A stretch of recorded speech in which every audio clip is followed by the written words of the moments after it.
నమస్తే అండి. ఈరోజు మనము మరుగుమందులో 2 రకాలు మీకు చూపించబోతున్నాను. ఇదిగోండి చూడండి స్క్రీన్ మీద కనిపించేది. మరుగుమందులో 2 రకాలండి. ఒకటి పౌడర్ అండి. అనేది తినే దాంట్లో పెట్టేది.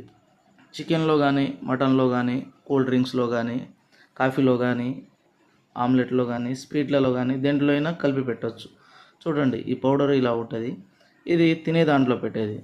ఇంకొకటి లిక్విడ్ అండి. ఇదిగో చూడండి ఈ ఆయిలు బట్టలకు గానీ, చెప్పులకు గానీ, తలకు గానీ, శరీర భాగాన ఎక్కడైనా పూయవచ్చు. చూడండి నేను అలా అంటించినట్టు వాళ్ళ బట్టలకు గానీ, చెప్పులకు గానీ, శరీర భాగాన, తలకు ఎక్కడైనా పూస్తే వాళ్ళు కేవలం 3-5 రోజుల లోపల మన మాట వినడం జరుగుతుంది.